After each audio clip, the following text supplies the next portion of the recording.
Maximize your profitability and streamline your operations with Optimal Blue's hedging and trading solutions. With Optimal Blue, you can automate processes, reduce manual errors, and cut administrative costs.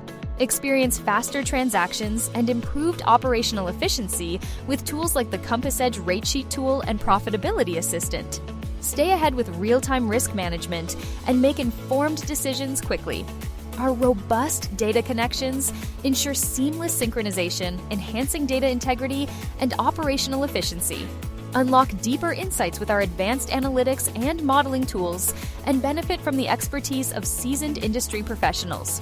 Optimize your competitive advantage and maximize profitability on every loan. Ready to transform your secondary marketing operations? Visit OptimalBlue.com to learn more.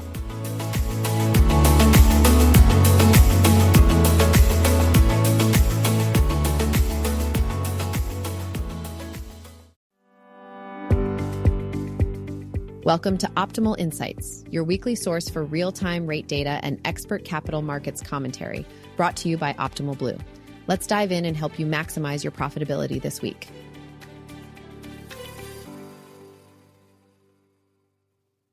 Welcome to Optimal Insights, your weekly source for timely market analysis and expert commentary from Optimal Blue. I'm your host, Jim Glennon, Vice President of Hedging and Trading Client Services at Optimal Blue. Our clients and industry partners have long relied on Optimal Blue for trusted insights and commentary, and these podcasts are an evolution of our commitment to keeping the industry informed. Let's dive into today's episode. Hey, everybody, welcome. Hope you had a wonderful weekend.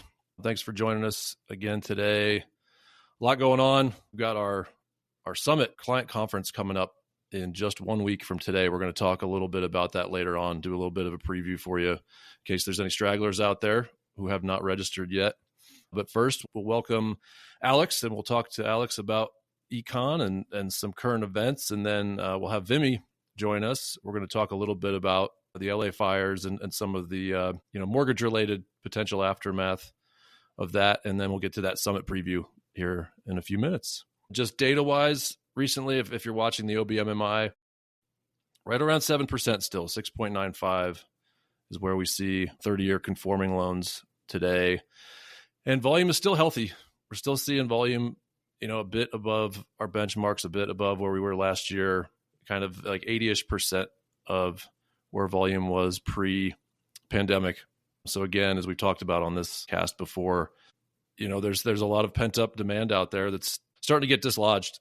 People need to move, whether they need to purchase a home or we've talked about the record amount of credit card debt that's out there. We are seeing folks take cash out of their homes from some of the record equity that's sitting out there. So starting to see that as well as just the fact that rates are expected to stay higher for longer. So I think we're not all just waiting for the rates to get back down to 4% because it doesn't look likely that's going to happen in the next half decade.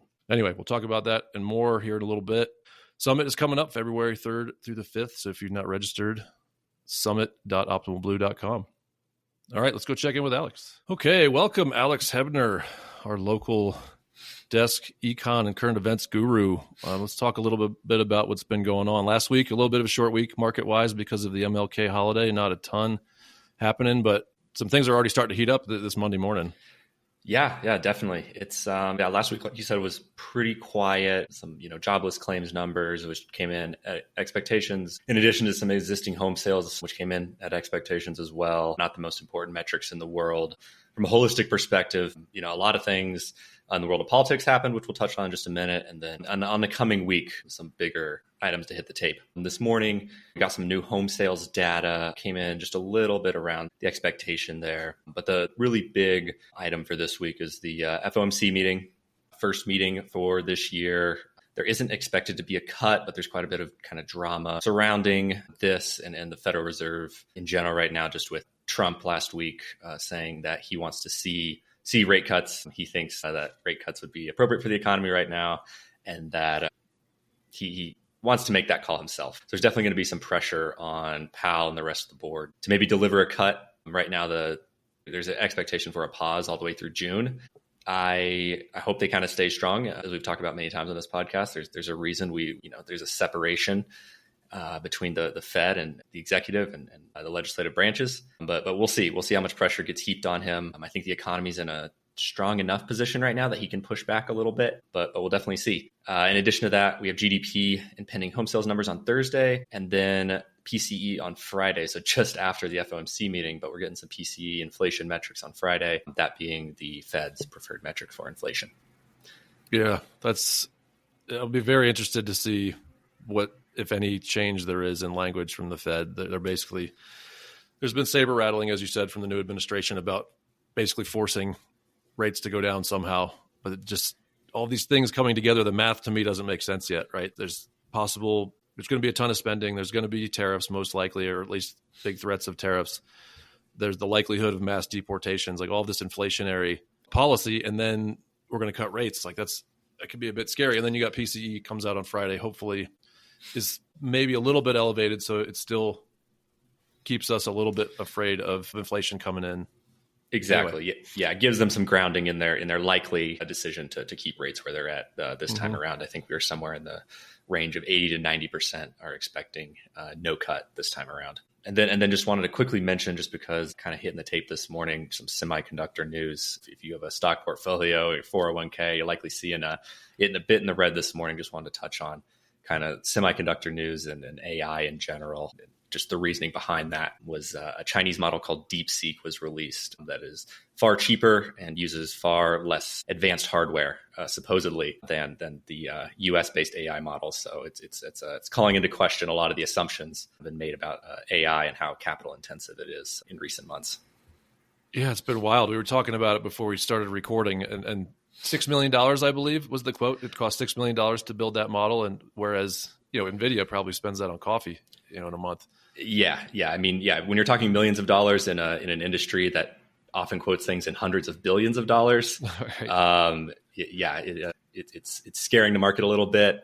I think there's definitely something to it. Obviously, as technology progresses, we'll see lower costs to produce these AI models, but this just seems a little too good to be true. I'm sure there'll be some positive takeaways. They are making an open source AI model, so it'll be able to be opened up by developers around the world and see what's really in there and what it's truly capable of. Right. Okay, so we've talked a little bit about current events. We've talked about the PCE coming out this week and the Fed meeting. What's going on with the new administration, though? That's most of the big news that's been coming out recently. Definitely. Last Monday, we were all off of work for MLK Day, but in addition to MLK Day, it was also Inauguration Day. So we haven't had much of an opportunity to talk about the new administration and everything they've been doing the past week. They've really hit the ground running, and kind of in contrast to 2016 when they kind of came in and just fired off a few things. But they really seem to have their ducks in a row this time around, with like a flurry of 20 plus executive orders being signed in the first 48 to 96 hours or so. There's definitely, I mean, they're broad ranging. Some of them just pull back some of the Biden era executive orders, but some of the ones I want to touch on just kind of revolving around jobs and the economy. In the workplace, they really, in addition to the DOGE, the thing Elon Musk is heading up on government efficiency and waste, there was a executive order to kind of point in the direction of like curtailments to federal jobs. It was specifically around diversity, equity, and inclusion. They're really hammering home that they don't want to see these potentially wasteful job roles that are strictly focused on diversity and equity and such. So far, I think it's really been focused on kind of like culture war issues.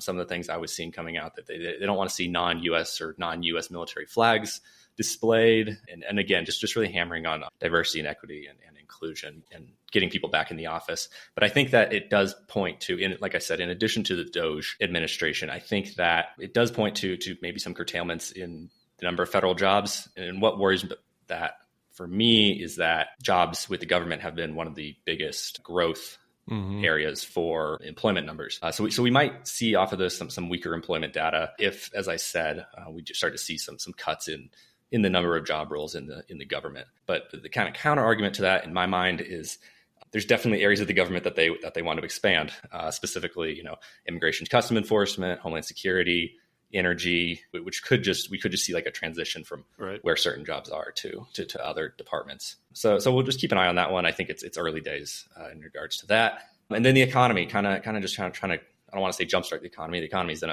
a fine spot, but pulled out of the Paris Climate Agreement. We weren't meeting our goals there anyways, but I think it kind of frees the U.S. from maybe a little bit of bureaucratic red tape. Trump's been saying he wants to drill, baby, drill. wants to bring down the cost of barrel of oil to $45. U.S. can only do so much there. We have a lot of capacity to drill more, but that would take all of OPEC to really chip in on that. And his end goal there is really just to put some pressure on Russia to bring him to the table in regards to the Ukraine war. We'll see how much success they have there, because again, I don't think our allies in the Middle East want to see $45 barrel of oil either, because that's also their main source of income in addition to Russia. We were talking about AI just a little bit earlier. I think kind of one of the last things I want to touch on was he came out with a Stargate program, kind of public-private initiative to jumpstart US AI initiatives. They were quoting something like $500 billion in private investment into this. Elon quickly called them out and said, I don't think any of these companies have $500 billion to spend on AI. It does. He's probably right in that regard. A lot of these companies are kind of running up against their capital expenditure limits. I've seen a couple of jokes today that maybe Stargate will just be used to bail out NVIDIA when if they're down 17% today. But we'll definitely see. Yeah, it only costs $6 million to build a large language model, is what we've learned this morning. Apparently, man, we're going to see a lot of mom and pop AI models popping up, I think. So we were talking earlier about inflation, right? And all of this math points towards inflation, but you just mentioned the efforts to drive down the price of energy. And that's the one area where it does feel like that maybe that's a big part of the strategy of the new administration to keep costs down. So if you can chop away at energy costs, that has a direct effect on almost every good and service, right? Yeah. The core metrics, or rather the non-core metrics, it definitely does. But we'll see. I think gas is it's definitely not. It doesn't appear to be obvious. Obviously, there's always people that complain about the cost of energy, but I don't think it's like a 2014 type scenario where it's really breaking the bank for a lot of people. Yeah. All right. As always, appreciate the insights, Alex. Thanks, Jim. Appreciate you. Okay. As we mentioned, we're going to talk a little bit now about the fires in the LA area and what some of the ramifications might be on our industry, on the capital markets, on the mortgage industry, and other than the obvious, personal impact, which is just horrible. A lot of tragedy there that some people have died. Tens of thousands of people have lost everything, lost their homes and all of their belongings. I'd like to welcome Vimy.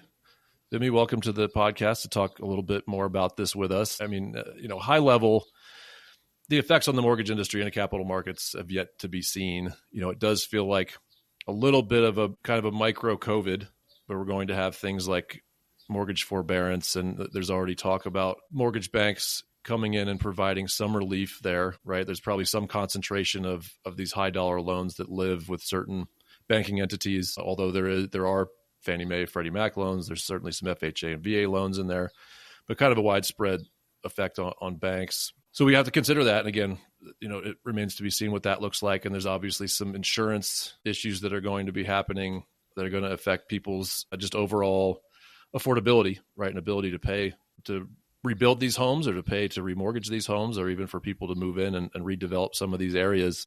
The numbers have become pretty catastrophic and record setting.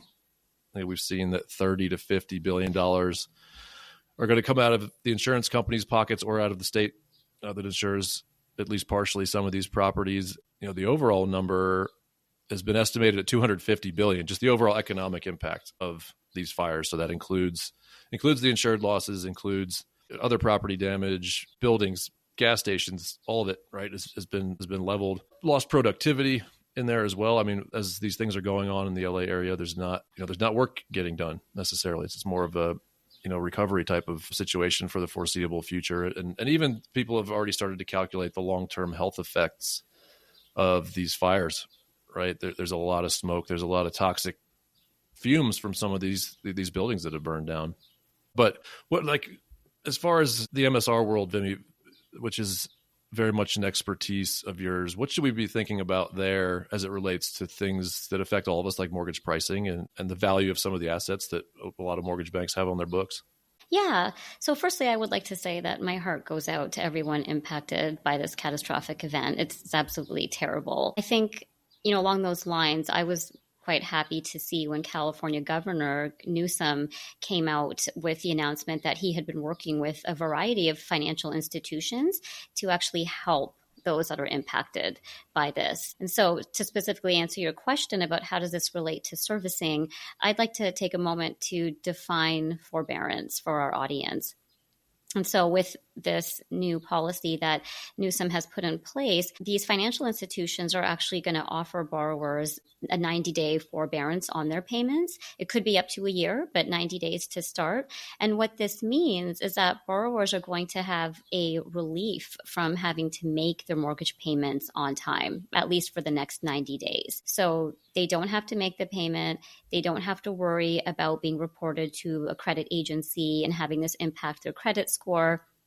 And they don't have to worry about late fees. And a lot of this is also being done with ease. So there's not a ton of documentation and red paper, involved in this, which is great because the borrowers certainly have so many other things to consider right now. So I think that was really the right move on the financial institutions' parts as well.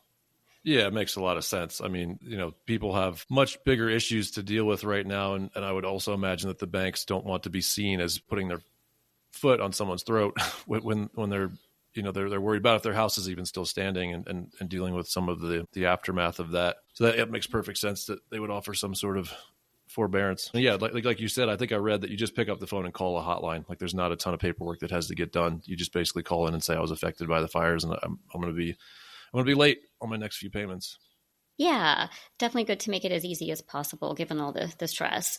And then, to your point, of course, servicers don't want to look like they're being difficult at a time like this. But I will say that they're also incented to provide this forbearance because the last thing that servicers want is to suddenly have a wave of defaults on their books, right? Mm-hmm. So it's imperative that they work with borrowers for the borrower's sake as well as for their sake. But that will have some impact on the value of that asset for them, right? And therefore, that streams through to the kind of pricing that we see on rate sheets, right?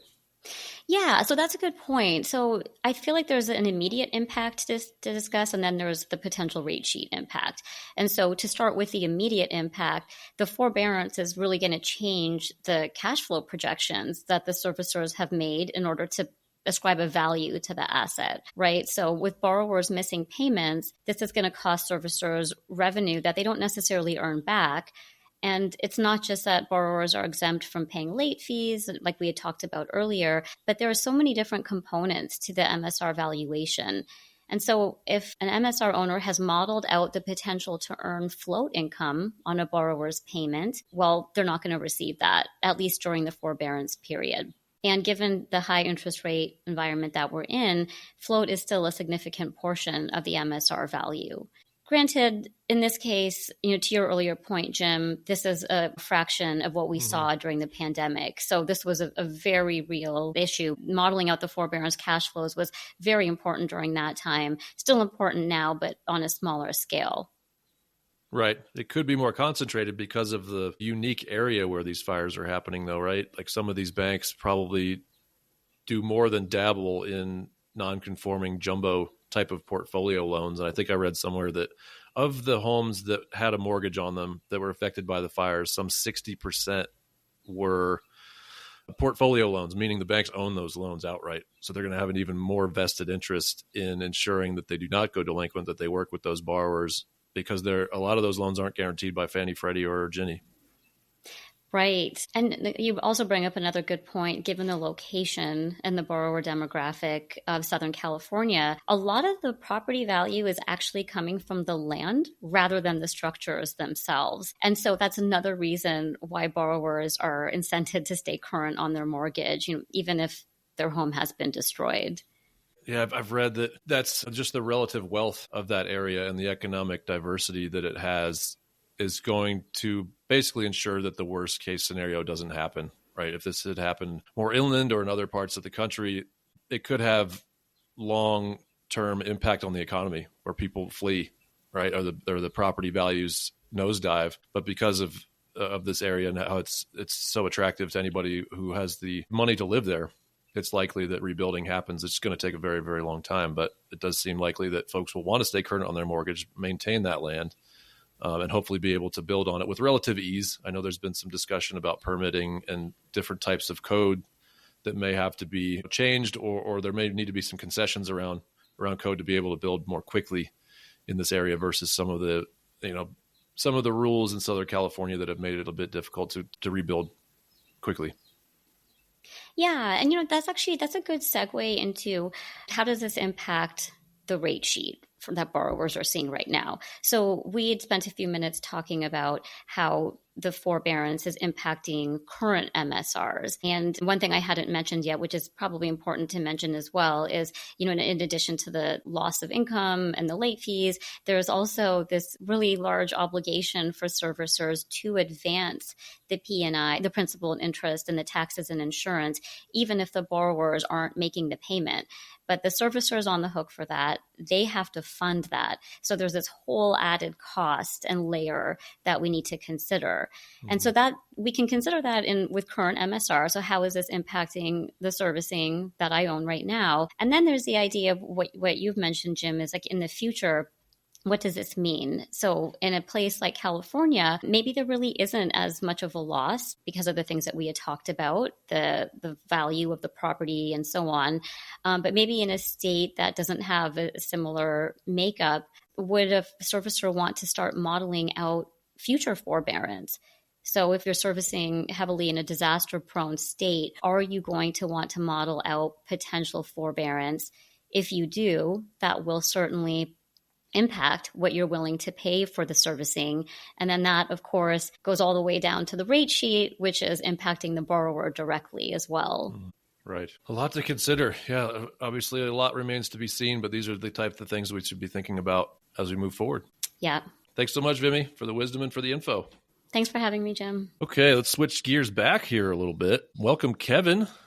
Welcome to the show, Kevin. Yeah, happy to be here, Jim. We are going to come back around and talk a bit about our summit again coming up next week, February 3rd through the 5th in sunny San Diego, which I think most of us in the country are going to be pretty excited about the weather that we will find there. I hope, even if it is maybe a little bit rainy, it is pretty nice out there. Yeah, I was looking at the extended forecast, and knock on wood, things are looking okay so far. But to your point, Jim, if it's snowing all the way down to New Orleans and Pensacola, then you might as well make your way to San Diego, where it seems to be a respite of winter right now. That's right. Or even Kevin had an earthquake this morning, which was weird news. Speaking of just scary off stuff the coast happening. Of Maine, yeah, rattled the house. It was I was pretty interesting. So another sign for me to get out of here and get down to San Diego and spend some time in the sunshine and warmth. Sure. All right. Well, once we get down there, what do we have in store? So you've done a really nice job of summarizing some of this and generally spelling out what this event is about and what types of conversations we're going to be having. Yeah, super excited about this. I know that a lot of folks here at Optimal Blue have been putting in a ton of time prepping for this, and there's some really cool stuff that we're going to be covering next week. But what I find most interesting about the event, the way that we sort of put this together, what's so unique about it is the breadth of content that we're going to be covering. So we're going to be talking about everything from the latest in secondary markets, of course, artificial intelligence, origination best practices, economic updates, and we're going to be talking directly to executives as well about how to make the most of being an Optimal Blue client. And I'll also mention, we're going to be revealing some exciting new capabilities. So if you're listening, you could be there and you could be the first to see it. So very exciting stuff. Right on. Yeah, if you haven't registered yet, please do. Summit.optimalblue.com.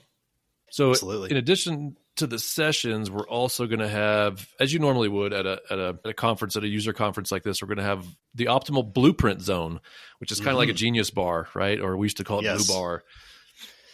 Yeah, exactly. So, we don't want this just to be, if you're coming, you're just sitting in the audience and, you're listening to us talk. We're going to be having this recurring Optimal Blueprint Zone area where you can go and it's going to be more interactive. You can talk to OB experts. We're going to have, Optimal Blue there. We can pull it up. We can, walk through things with you, and it gives you an opportunity to just ask questions or, make the most out of your time there. So we don't want you to feel like you're just sitting there passively. You get to interact with us, and, we all get to work through things together. Beautiful. And I mean, as we've talked about before, this event is for every role within a mortgage company, right? Whether Yes. Yeah. loan officer, broker, C-suite, operational leaders, our investor partners, our vendor partners. We've got content, specifically for you as well. The breadth of content, I think, is something that's really interesting about this event. And we've actually broken things up into four tracks. So we have a track that's really dedicated towards AI and automation. We have one for what we're calling end-to-end connections, and that's really spanning the full perspective of the primary to secondary markets. So from rate lock to hedging to loan closing to loan sale, tying all those pieces together and helping you understand how you can use Optimal Blue throughout the entire process, really to make the most of your profitability during the origination and loan sale process. We have a section dedicated towards growing profitability. So if you're just focusing on wanting to grow profitability, what are your strategies going to be? What are some tips and tricks from our industry experts that we have to share? We've got a whole track just dedicated to that. And then finally, we have our tech showcase, which is going to be more interactive. It's more, live demos as opposed to, thought leadership content. So it really gets, much deeper, I think, than, your average session where you might be listening to us talk about some of the new capabilities we have. So we've got really this whole gamut of opportunities to get way in the weeds, opportunities to focus on really the 30,000 foot level and everything in between. Beautiful. And last but not least, we have a celebrity speaker on Wednesday on the last day of the conference, and has pretty much everybody out there. Has anybody heard of Tony Hawk? I don't know. Is he world famous, the original guy who did the 900 on a skateboard, something like that. Yeah, Tony Hawk will be there. This is a great incentive to stay right to the end. He's going to be coming on and giving a talk. So I'm super excited to listen to what he has to say. He was one of my idols growing up. I had my own stint as a teenage skateboarder and loved playing his video games. It was it's going to be really cool just to be able to see him and just hear what he has to say. So if the content itself wasn't incentive enough to make the trek out to San Diego, and the warm weather wasn't incentive enough, then Tony Hawk really is the icing on the cake. Yeah, I've heard he's an amazing speaker and obviously super successful person who likely has a lot of good advice for all of us in this industry. And anyone, I think, who's reached that level of excellence in their craft is just going to be super interesting to listen to. So I'm very excited for it. Definitely. Show up for Tony, stay for the content, enjoy the weather. Hope to see everybody there. Awesome. Thanks again, Kevin. Good stuff. Sounds great. Thanks, Jim. Talk soon. Okay, let's close this thing out. Thank you, Kevin. Thanks, Alex. Thank you, Vimy. Really appreciate the insight today. And that's it. Join us next week for another episode of Optimal Insights, where we'll continue to provide you with the latest market analysis and insights to help you stay ahead.